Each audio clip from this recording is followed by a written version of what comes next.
Gracias a Dios porque Él es bueno, ¿no? ¿Cómo se la han pasado?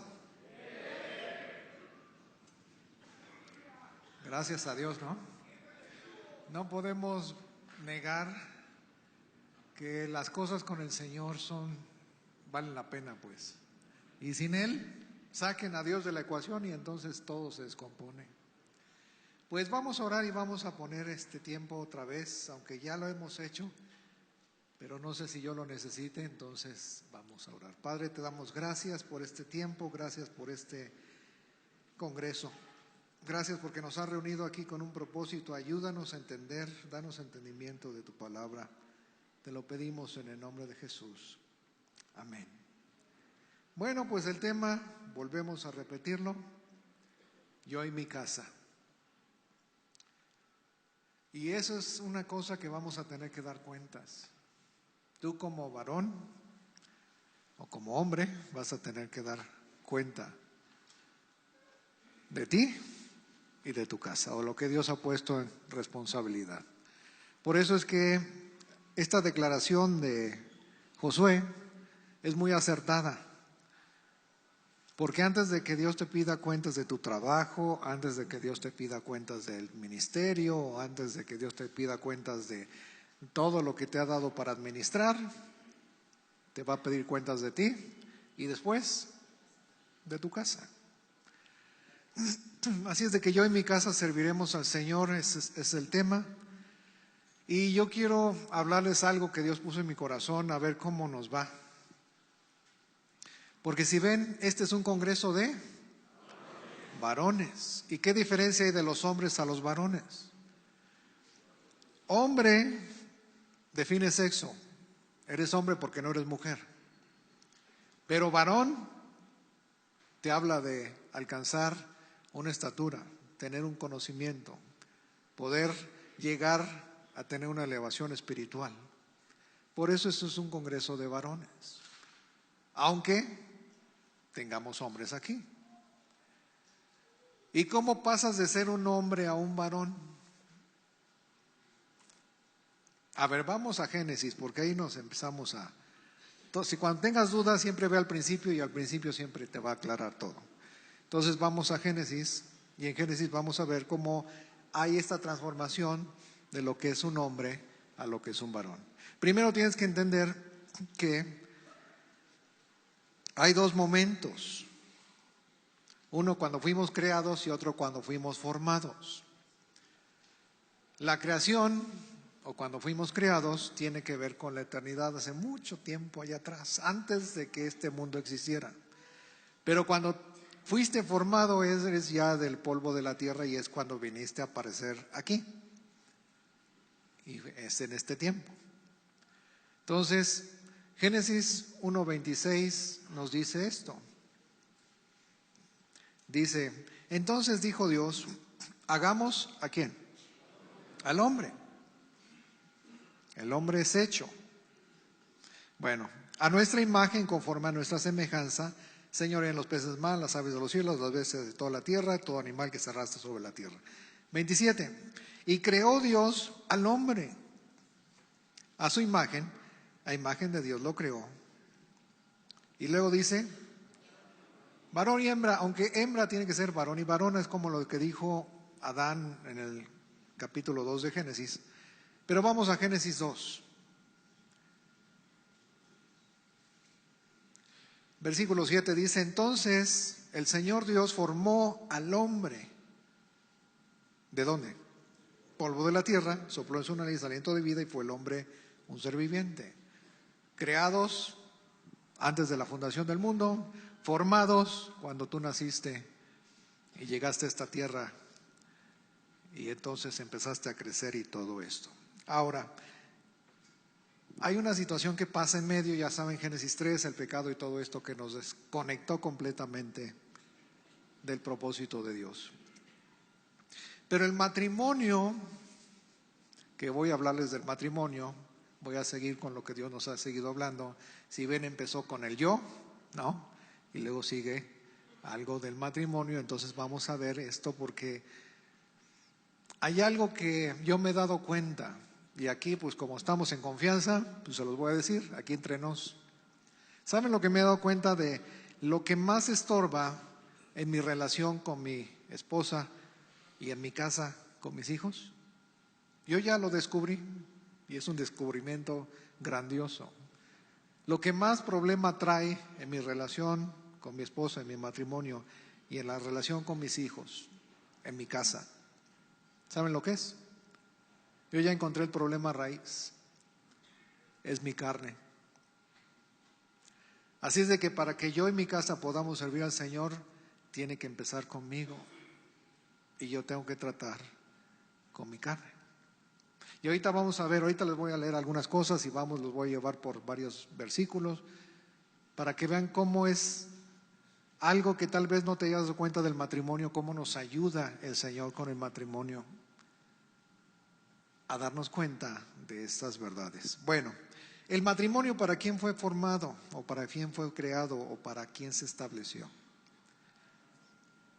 Una vez me encontré con una persona que se decía ateo declarado, o sea, que no creía en nada de Dios y siempre me traía queriéndome a molestar a mí como si a mí me molestara su filosofía o su doctrina o sus cosas, ¿no? Le digo, pues yo no tengo problema, el problema lo tienes tú, pero bueno, ya ven cómo esa situación, no siempre está diciendo y poniendo, pero una vez que ya quise ponerle un poquito de paz a su pensamiento que siempre estaba complicado, le dije, bueno, tú que dices que nada con Dios y no quieres nada de Dios y que Dios no existe, entonces, ¿por qué te casaste?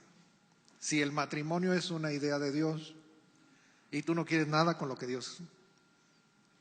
Y entonces ya me dio su explicación, ya sabe, de antropológica, ¿no? Y de atracción y todo eso.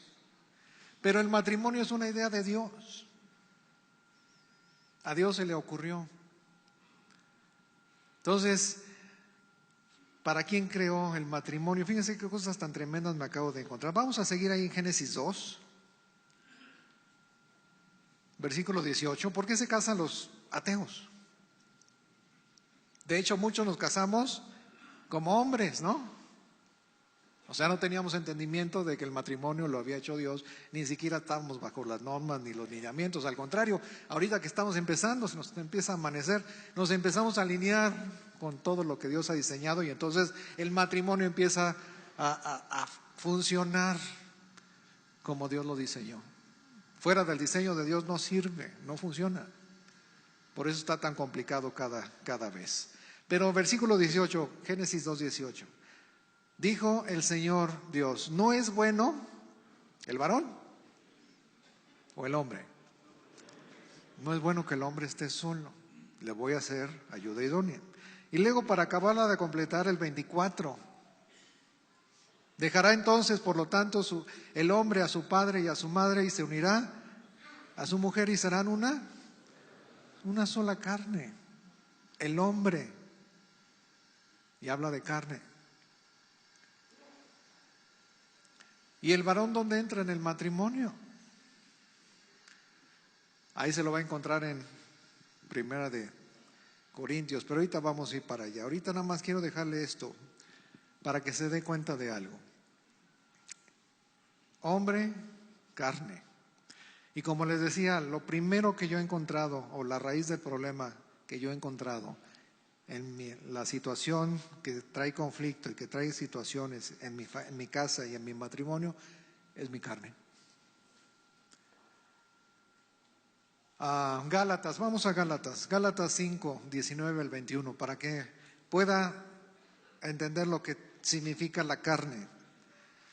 Porque ahí dice, y manifiestas son las obras de la carne, que son adulterio, fornicación, inmundicia, lascivia, idolatría, hechicerías, enemistades, pleitos, celos, iras, contiendas, disensiones, herejías, envidias, homicidios, borracheras, orgías y cosas semejantes a estas, acerca de las cuales ya los hombres, como les he dicho antes, que los que practican tales cosas no son varones, no pueden llegar a ser varones, porque un varón es heredero del reino, el hombre no.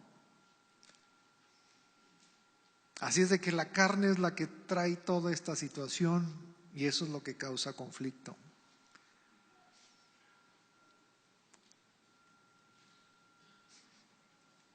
Y todavía los voy a complicar un poquito más.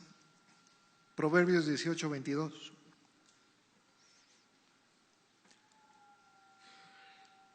Ya que Martín cita siempre los proverbios, pues yo también, para que no me quede atrás. Que por cierto, yo me preguntaba, ¿de agua prieta puede venir algo bueno? No, es cierto, no, esa es otra cosa. Por eso lo trajimos, para que vean que sí. Pero Proverbios 18:22 dice algo interesante: el que haya esposa, haya el bien. ¿Y qué más? Y alcanza la benevolencia del Señor. ¿Quién puede dar testimonio de esto? De eso no sé si es cierto, porque ahorita vamos a ver si es cierto. Si no es bueno que el hombre esté solo y te quedas nada más en ese nivel de hombre y los dos serán una sola carne, entonces jamás vas a poder encontrar el bien en tu esposa.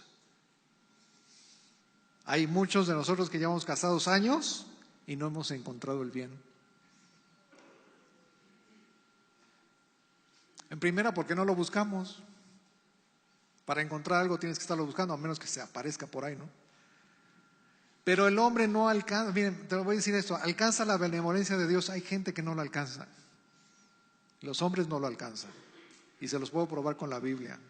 Vamos a Eclesiastés 3:11.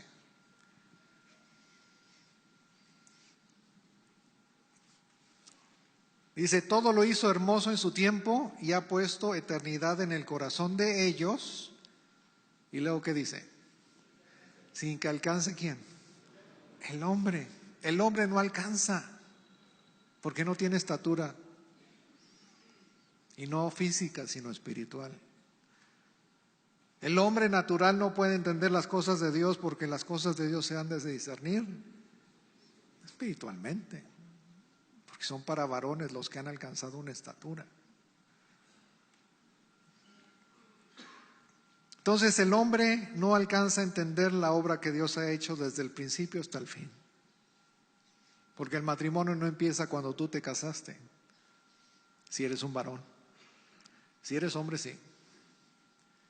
Pero si eres un varón, el matrimonio tuyo empezó desde antes de la fundación del mundo.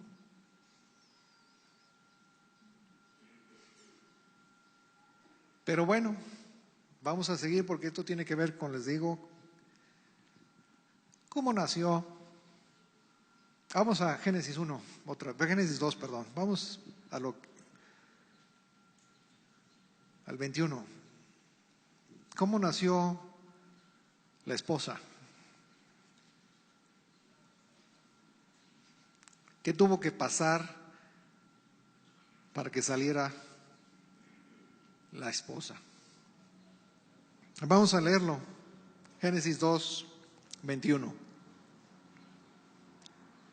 Dice, entonces el Señor Dios hizo caer sueño profundo sobre Adán, y mientras éste dormía, tomó una de sus costillas, ¿y qué pasó?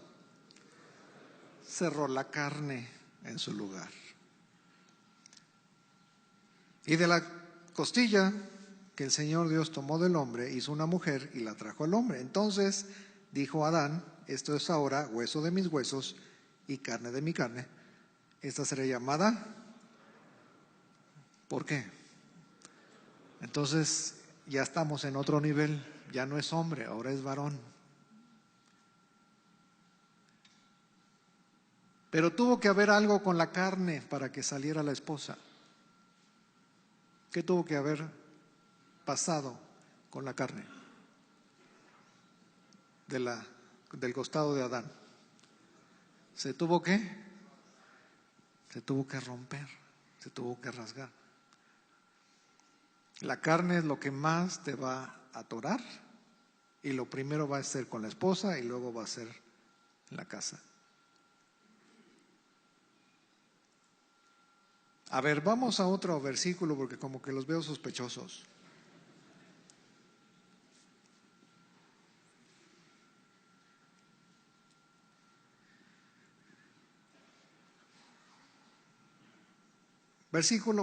Primera de Pedro 4, versículo 1, y lo puede leer hasta el 8, pero nada más voy a leer el 1. Dice, puesto que Cristo ha padecido por nosotros en la carne, ustedes también ármense del mismo pensamiento. Pues quien ha padecido en la carne, ¿qué es lo que pasa? Terminó. Entonces, puesto que Cristo ha padecido por nosotros en la carne, ¿y cómo Cristo padeció por nosotros en la carne? Vamos a ver de qué manera Él padeció por nosotros en la carne. Pero para poder entender esto, yo creo que es mejor con un ejemplo. Vamos a Lucas 24, y ahí vamos a ver una historia de dos personajes. Uno se llama Cleofas, el otro no tenemos el nombre, pero son los caminantes de Emaús, un camino. Iban de Jerusalén, saliendo de Jerusalén, iban a Emaús, iban en camino, y de repente Jesús se les están platicando y discutiendo entre ellos de todas las cosas que habían pasado, y Jesús se les acerca en el camino y les empieza a hacer preguntas, se mete en la plática y le empieza a decir: ¿qué pláticas son estas? ¿Y por qué están tristes? Y ellos contestaron: es el único forastero en Jerusalén que no sabe lo que ha pasado. Y les empiezan a hablar del Cristo, que ahí estaba, ahí lo crucificaron y que pensábamos que Él era, pero pues no. Y Jesús los regaña, ni siquiera se van a dar cuenta porque sus ojos estaban velados, no lo reconocían. Y entonces Jesús los reprende porque les dice: oh insensatos y tardos de corazón, para creer lo que los profetas han dicho acerca del Cristo, y era necesario que padeciera. Y ya les empieza a decir y les da una repasada desde Génesis hasta Malaquías de todo lo que decía las Escrituras acerca del Mesías. Y cuando llegaron a la aldea, él como que quería irse más de lejos, ¿no? Y yo ya me voy, yo ya aquí no llego. No, quédate. Y se ponían. Entonces empezaron ahí, y de repente Jesús hace algo y reconocen que es Jesús, y de repente se desaparece. ¿Saben por qué lo reconocieron? ¿Qué es lo que les dio entendimiento de quién era Él? A ver, vamos para allá porque como que lo necesitan ver en la Biblia. Lucas 24.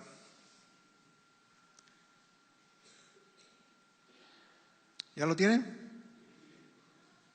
Yo no, ahí voy. Ya lo tengo.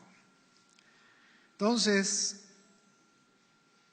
versículo 30 dice: y aconteció que estando sentado con ellos a la mesa, tomó el pan y lo bendijo.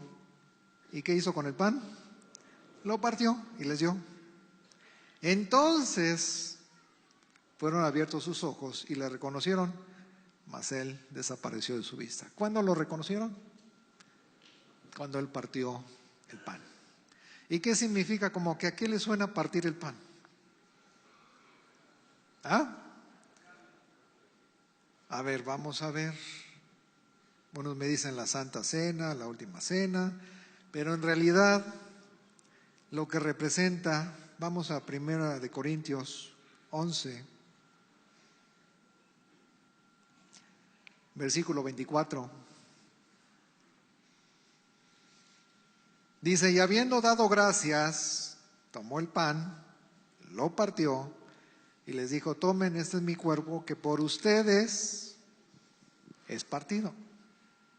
Hagan esto todas las veces en memoria de mí. Ok. Entonces, lo que estamos viendo es que, como le decía Pedro, puesto que Cristo ha padecido por nosotros en la carne. ¿Y por qué por nosotros?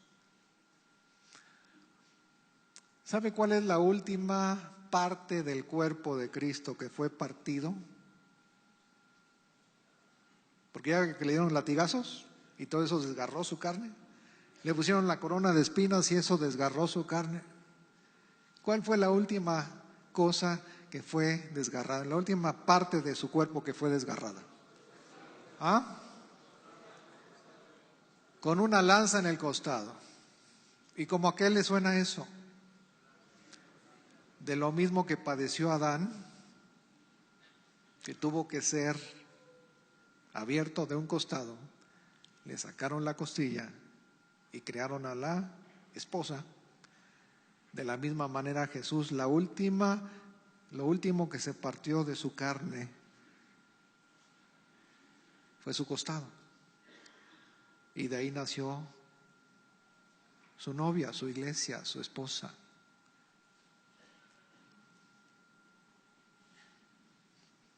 ¿Qué crees que va a tratar más con tu carne? ¿Por qué crees que hay tantas situaciones en el matrimonio?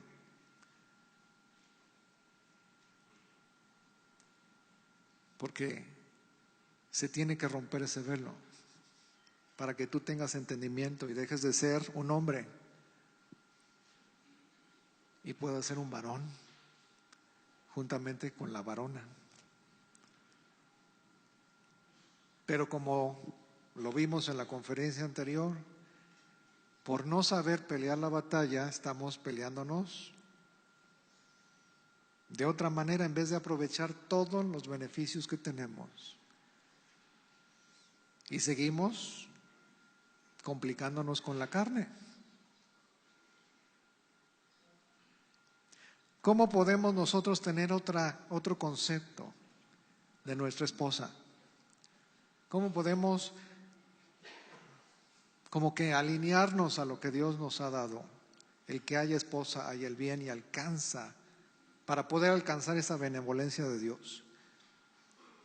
Yo les quiero dejar un caminito, por lo menos algo que les pueda interesar, si lo pueden estudiar ya después, poco a poco, y cada paso y cada ver, para que puedan darse cuenta y tener otros ojos. Vamos a Cantar de los Cantares, capítulo 5, versículo 2.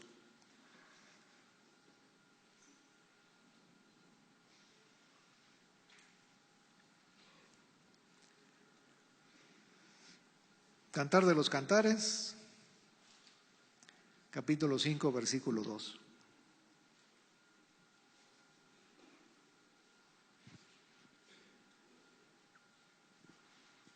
Dice: yo dormía, pero mi corazón velaba. Es la voz de mi amado que llama: ábreme. Pero aquí hay una cuadratura de la mujer que es hermana mía, amiga mía, paloma mía, perfecta mía. Y eso es tu esposa. Hermana mía, porque tienen el mismo padre, o debe de ser. Amiga mía, porque no hay nadie que deba de ocupar el lugar de amistad más cercano en tu corazón que tu cónyuge, que tu esposa. Y amigo hay más unido que un hermano. Entonces es un paso más a una intimidad. Paloma mía, pues eso tiene que ser referencia cuando Jesucristo fue bautizado.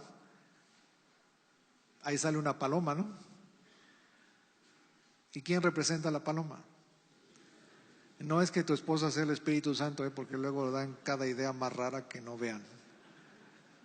Pero habla de esa intimidad porque el Espíritu Santo vino descendiendo, la voz de Dios confesando: este es mi hijo amado. Y Jesús saliendo de las aguas. Es intimidad. Que por cierto, al único que se le apareció esa paloma fue Jesús. A todos los demás, si ustedes lo ven, el Espíritu Santo es repartido y es puesto siempre con fuego. Todos los demás nos toca fuego, pero a Jesús le tocó esa paloma. Pero paloma mía es eso, habla de esa intimidad. Con la única que puedes tener intimidad es con tu esposa, si tienes este proceso.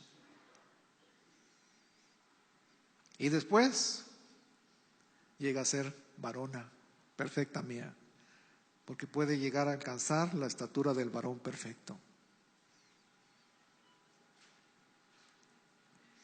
Pero esto no va a pasar si no es desgarrada la carne. Si te quedas como hombre, puedes casarte y puedes estar haciendo, pero es una situación muy peligrosa. Miren, vamos a Génesis 6 para que vean qué peligroso es el asunto.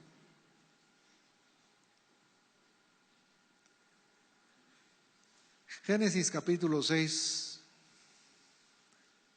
Aconteció que cuando los varones o hombres, aconteció que cuando comenzaron los hombres a multiplicarse sobre la faz de la tierra y les nacieron hijas.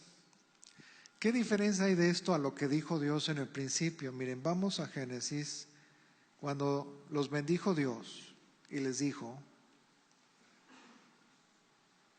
¿qué les dijo al hombre? Génesis 1.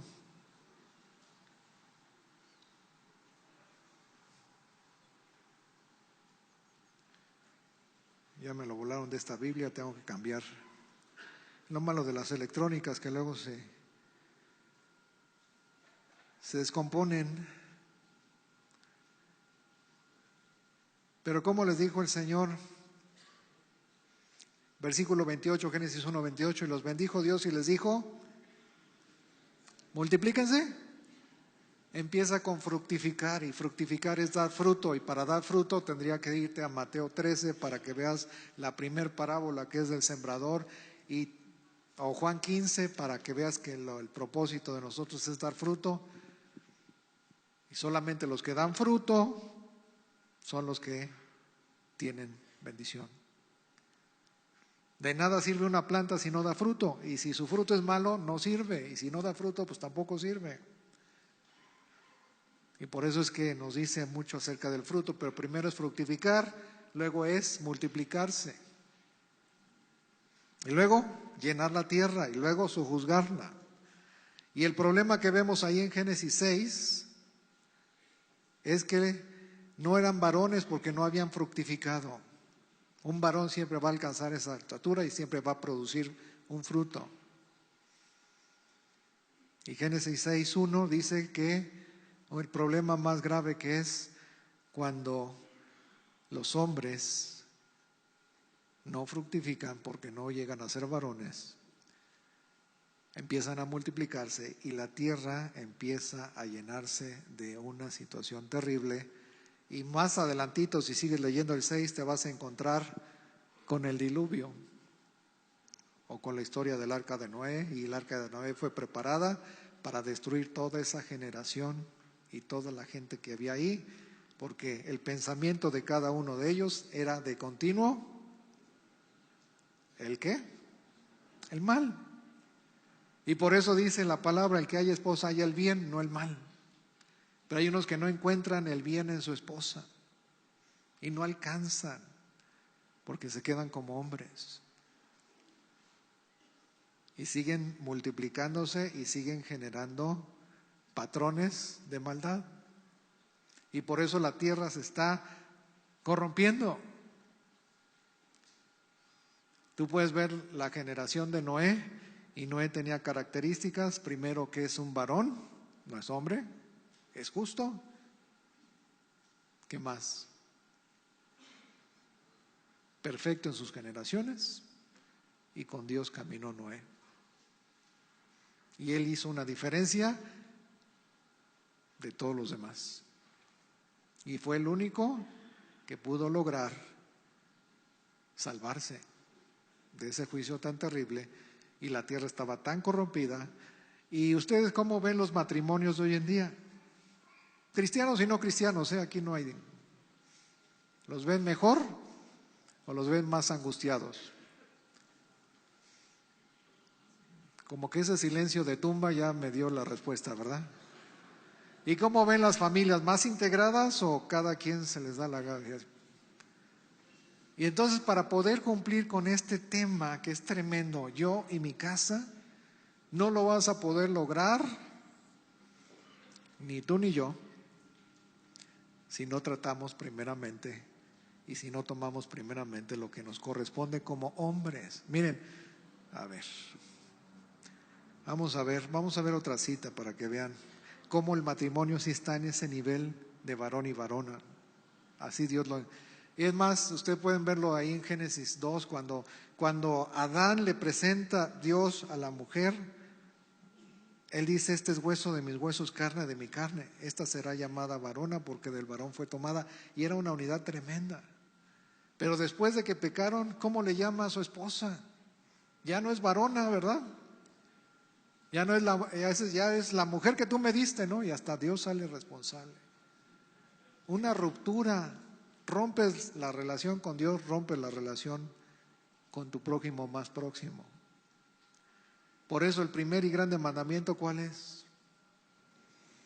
Primero es con Dios y luego es como prójimo.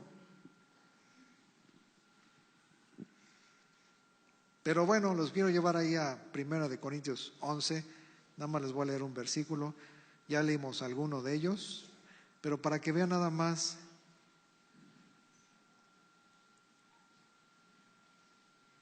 Dice, versículo 7, 1 Corintios 11, 7.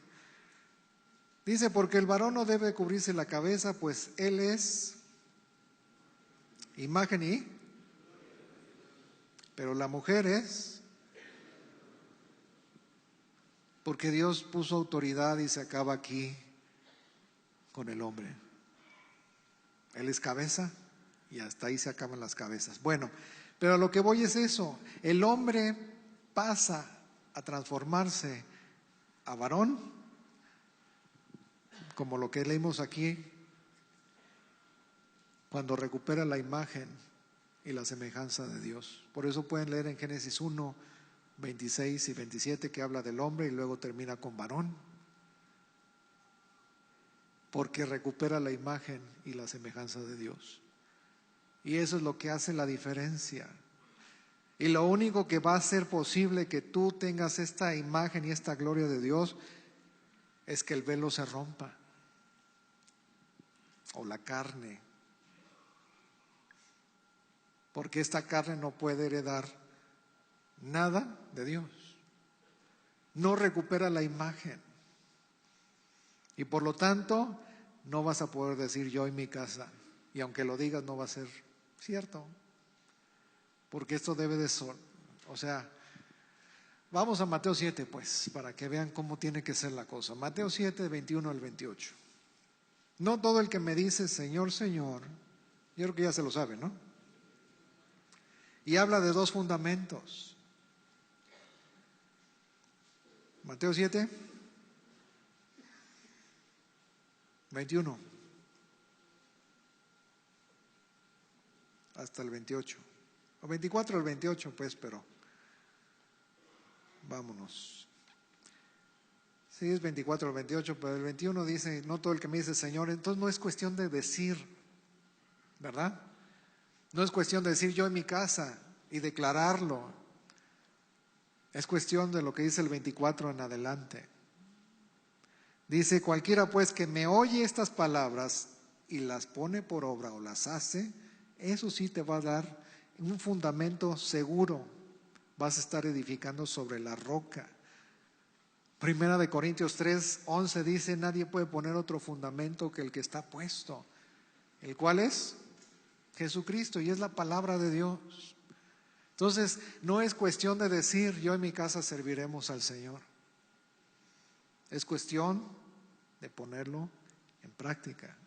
Y a la hora que tú lo pones en práctica no vas a tener que abrir la boca,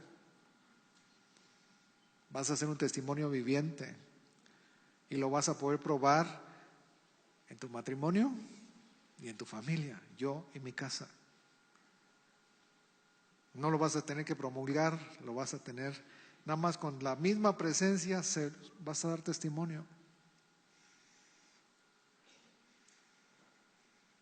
¿Qué pasa si oyes y no haces? Versículo 26, Mateo 7. Pero cualquiera que me oye estas palabras y no las hace, pues le voy a comparar a un hombre insensato, como lo que ya hemos visto.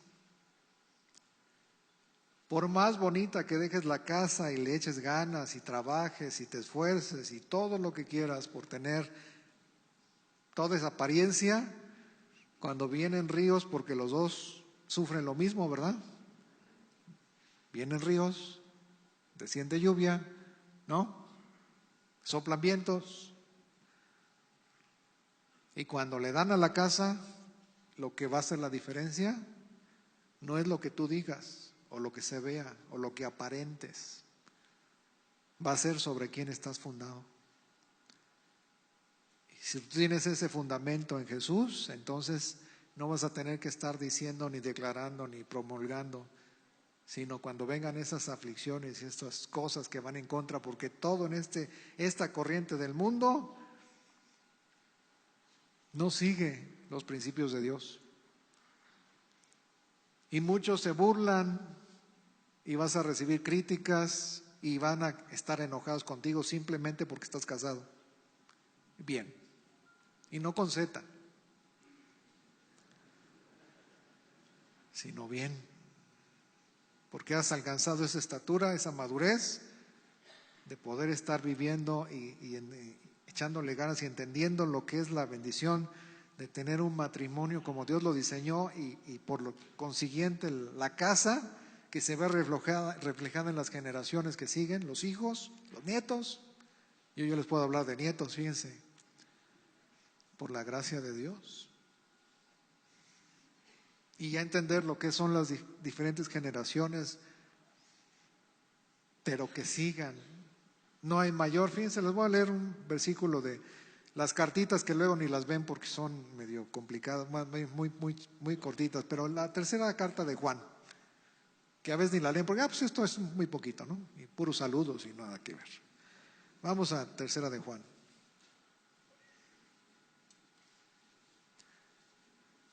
Tercera carta de Juan, no tiene más que unos pocos versículos, pero el versículo 4 es el que yo quiero dejarles. Yo creo que ya se acabó el tiempo, ¿no? ¿Cuánto me queda? ¿Quién tiene el programa? ¿15? Entonces todavía no tenemos tiempo, entonces ya. Dice, tercera carta de Juan 4, se las voy a leer en una versión que no la tienen, es española, es una nueva, entonces nada más escuchen. Mi mayor alegría es oír que mis hijos caminan a la luz de la verdad. Yo sé que tienen otra versión, pero la esencia es la misma. No tengo yo mayor gozo que el oír que mis hijos están en la verdad, que no se están conformando a este mundo, que no siguen la corriente del mundo. Estamos en el mundo, pero no somos del mundo. El que ama al mundo, el amor del Padre no está en él. Y es una incoherencia grande pensar que podemos estar enredados en las cosas del mundo y también viviendo con la bendición de lo que Dios nos ofrece. Imposible, son incompatibles, porque te van a llegar a diferentes lugares. Unos, como dice Proverbios 9, el último versículo. A ver, vamos a ver Proverbios 9, el último versículo, para que vean a dónde acaba todo eso.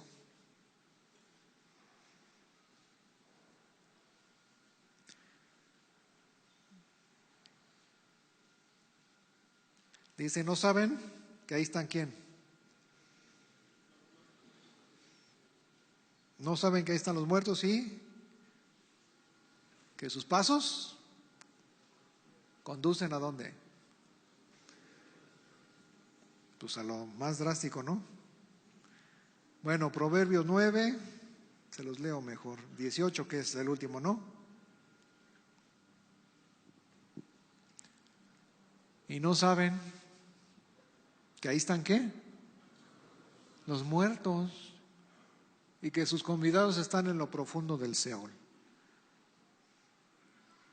Ese es el fin. Y para lo que nosotros estamos viendo y lo que Dios está haciendo aquí, para donde vamos, es incompatible que tú vayas en este camino y quieras tener el fin de tener la vida eterna y de disfrutar las bendiciones de Dios. Imposible. Un árbol bueno no puede dar un fruto malo. Y un árbol malo no puede dar un fruto bueno. Por el fruto vas a conocer. Hay un principio del camino. Y el principio del camino es muy sencillo. Todos los caminos tienen un fin predeterminado. Y te van a conducir y te van a llevar al fin donde acaba el camino. Si agarras periférico norte y te sigues toda la carretera, ¿a dónde llegas? ¿A dónde?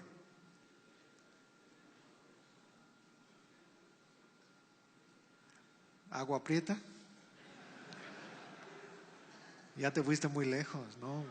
Pero primero pasas por Querétaro, ¿no? Y antes a la Barbacoa Santiago, bueno, pero eso es otra historia. Pero qué ilógico sería tratar de llegar a Cancún yéndote por periférico norte, ¿no? Sí puedes, pero tienes que dar una vueltona que no veas, ¿no? Tienes que corregir el rumbo demasiado. A diferencia si tomas la que va con esa dirección. Porque cada camino tiene un fin predeterminado. Así es de que, como te acabo de leer ahí en Proverbios 9, no saben que ahí están los muertos. Y hay unos que no se dan cuenta. ¿Qué es lo que va a abrir tu entendimiento? Por eso es que cuando Jesucristo expiró y murió, el velo del templo se rasgó y por primera vez quedó al descubierto lo que había atrás del velo.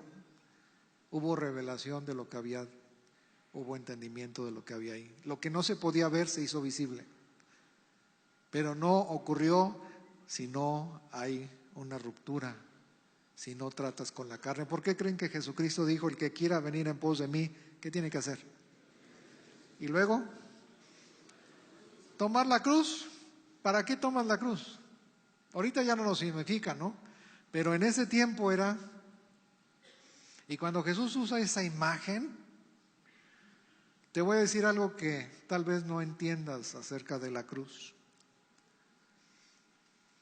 Y eso me lo enseñó, creo que National Geographic, cuando le estaban en eso en Semana Santa y empezaron a decir todas las aberraciones que hay con esa situación de muerte en una cruz.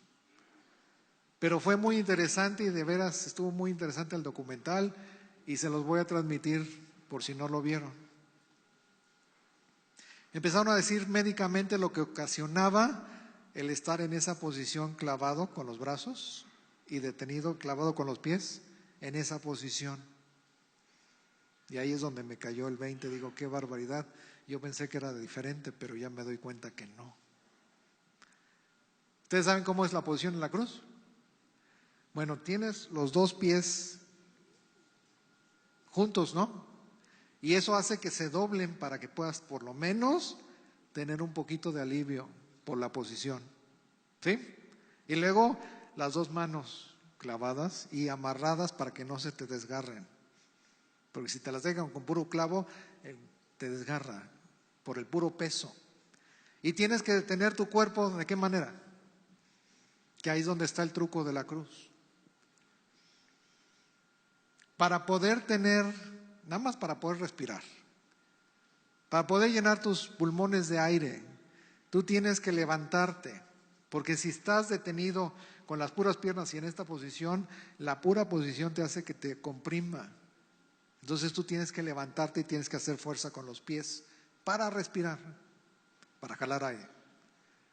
Y cuando tú te esfuerzas con los pies en esa posición, pues imagínate cómo te duelen.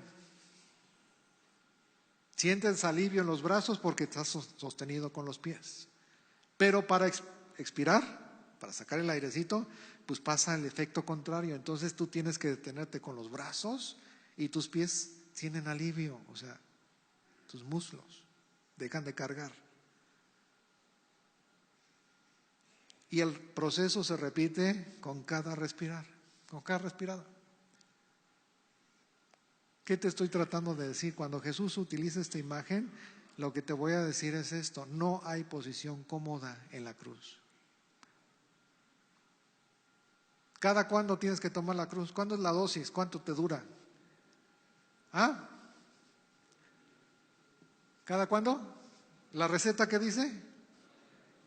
Entonces, nada más te dura 24 horas, ¿verdad? Y a los 24 horas, ¿qué tienes que hacer? Pues volverla a tomar. ¿Hasta cuándo?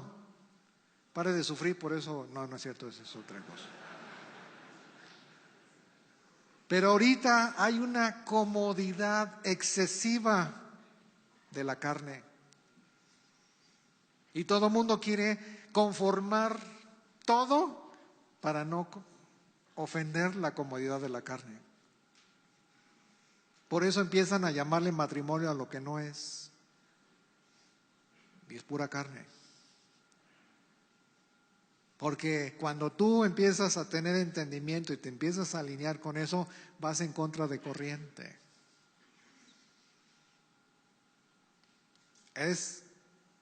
Pues entonces digo, pues ¿para dónde me hago? ¿Somos masoquistas o qué? No. Fíjense lo que dice. Bueno, el autor de Hebreos se los dijo a quien le escribía: ustedes no han batallado contra el pecado hasta la sangre. Se estaba refiriendo a la cruz. Para otras cosas sí estamos y sufriendo y todo lo que quieran, pero para esto, una vez, fíjense lo que dice Primera de Pedro, se los voy a volver a leer, lo que leímos, primera carta de Pedro, capítulo 4, versículo 1. Dice: puesto que Cristo padeció por nosotros en la carne, ustedes también ármense del mismo pensamiento, pues quien ha padecido en la carne, ¿qué pasa? ¿Saben por qué no hemos acabado con el pecado y todavía nos trae de un y estamos diciendo y nos arrepentimos y volvemos a pecar y nos arrepentimos y volvemos a pecar y ya oran por nosotros y venimos a pedir consejería y quieren liberación y todo eso? Porque no queremos pasar por la cruz, queremos seguir en la misma comodidad, no queremos tratar con la carne. Y de esa manera jamás vas a llegar a ser un varón de Dios, nunca vas a crecer a esa estatura. Y ya ven por qué estamos como estamos, ¿no? ¿Es lógico o no es lógico? Pero a ver, ¿quién de los que estamos aquí toma el reto? Como nos acaban de empujar, somos hombres para caminar y llegar a la estatura del varón perfecto. A ver quién se lanza. ¿Y saben lo más triste que me he encontrado? De veras, se los digo, porque yo estaba tratando de agarrarme de algo, bueno, ¿hasta cuándo? Y ya, ¿no? O sea, ¿cuándo llegamos y ahora sí ya estamos hechos? ¿Se acuerdan que había 2 ladrones con Jesús en la cruz en la misma condición? ¿Qué pasó con el ladrón de la izquierda? Estando crucificado, ya ahí, en el mismo sufrimiento, compañeros de sufrimiento, ya crucificado igual, pero lo único que estaba diciendo, repitiendo lo que estaban diciendo allá abajo: si eres el Cristo, bájate de la cruz y todo este rollo. Es triste ver cómo el hombre que no tiene entendimiento aún en esa misma condición, como le dijo su compañero, no tienes temor de Dios aún estando en la misma condición. Estás pasando lo mismo y no te das cuenta. Y así somos. Y a mí me da un pesar porque digo: Señor, ¿hasta cuándo el velo se va a romper y nosotros vamos a poder tener entendimiento para alcanzar lo que tú nos has dado, lo que tú nos has dejado, todo eso que tú hiciste a favor de nosotros? Que se refleje en tu matrimonio, que se refleje en tus hijos, que se refleje en tus nietos, en tu descendencia. Yo y mi casa serviremos al Señor. ¿Le seguimos o? No me, ay sí, no, ¿qué es eso? Hombrecito, no es cierto, no. ¿Qué pasó? Somos hombres, ¿no? No, nada más es cuestión porque Nada más lo que estamos a punto de, ni la tierra tiene que ser llena del conocimiento de Dios. Pero no va a pasar si seguimos, como les digo, el camino, hay camino de muerte, hay camino de vida, y el otro es estrecho y difícil. Pero el otro es ancho y espacioso, y como es más cómodo, muchos se van por allá. Y nadie le entra al que es angosto, al que es difícil. Y te voy a decir un secreto del camino angosto. Cada vez se va haciendo más angosto. Y va a llegar el momento, mira, yo antes, pues sí les voy a decir la experiencia, pues pasabas, ¿no? Pues está estrecho, por ahí vas caminando, pero llega el momento que se pone tan angosto que ya no puedes ir de frente, tienes que ir de ladito. Hasta que llega a pasar lo que le pasó a Winnie Pooh, se atoró. Y ya cuando llegas en el atorón, ¿qué crees que pasa? ¿Se acuerdan de uno que salió ahí en una película que se cayó y de repente se le atoró el brazo y ya no pudo salir? Que se lo tuvo que cortar, tuvo que dejar ahí su carne para poder salir. Bueno, es lo mismo que pasa en este camino estrecho. Llega un momento en que te atoras y ya ni para adelante ni para atrás. ¿Sabes la única forma de seguir? Tienes que dejar la carne. Es una bendición caminar por el camino angosto y difícil. Porque una vez que pasa eso, lo que sigue es puro varón perfecto. Entras a otro pacto, entras a otra dimensión, tienes otras leyes, se abre un panorama que jamás lo pudiste haber visto porque eso te estorbaba. No sabes ni tienes idea del tesoro que Dios te ha dado a tu lado, en tu esposa y en tus hijos. Dios ha puesto eternidad en el hombre sin que alcance a entender. Por eso es que tenemos que romper todo esto para tener entendimiento y poder encontrar ese tesoro. Miren, Gálatas 4:1, para que vean lo que les trato de transmitir. Ya no sé ni cómo decírselos. ¿Qué dice Gálatas 4:1?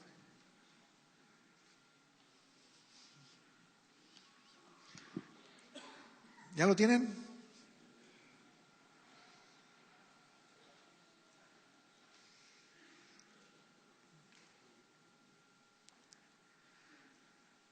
Pero también digo, entre tanto que el heredero es niño, en nada difiere del esclavo, aunque es señor de todo. O sea, lo que Dios te ha dado, lo que Dios te ha confiado, es un tesoro, es una herencia. Pero si tú sigues siendo niño, si no creces, si no maduras, si no alcanzas la estatura del varón perfecto, nunca vas a estar esclavo del pecado, pues. Y no vas a poder disfrutar de esa herencia que tienes, porque eres niño. Sino que está bajo tutores, curadores, hasta el tiempo señalado por el Padre. Así también ustedes cuando éramos niños, bueno, con nosotros cuando éramos niños estábamos en esclavitud bajo el rudimento del mundo. Pero cuando vino el cumplimiento del tiempo, Dios envió a su Hijo nacido de mujer. Eso ya pasó, nacido de la ley, ese tiempo ya pasó. Por eso tú y yo después de esto ya deberíamos estar en otra condición. No es de que, pues a ver, cuando Dios le plazca, ¿no? Eso ya pasó, ya a ti y a mí nos toca tomar nuestra herencia. Porque esta carne no puede heredar el reino de Dios. ¿Cuándo va a pasar que tú y tu casa sirvan a Dios? Vuelvo a decirle, no va a pasar con que usted lo confiese, con que usted lo diga. Si usted no trata con su carne primero, nunca va a pasar. Por lo menos eso es lo que yo estoy haciendo. O eso es a donde Dios me está llevando. Yo quiero ser un heredero del reino.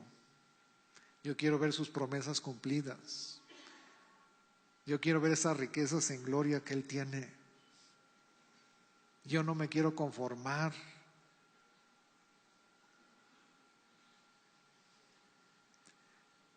Y sí o no, la relación, los que están casados con la esposa es bien fácil cuando están bien, ¿no?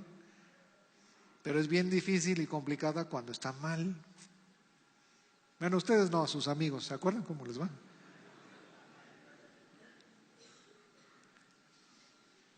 Pero ¿para qué vienen los problemas en el matrimonio? ¿Para destruirlos o para fortalecerlos?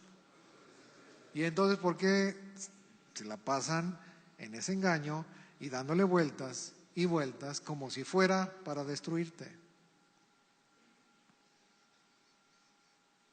Depende cómo enfrentes el asunto, va a determinar si sigues siendo un esclavo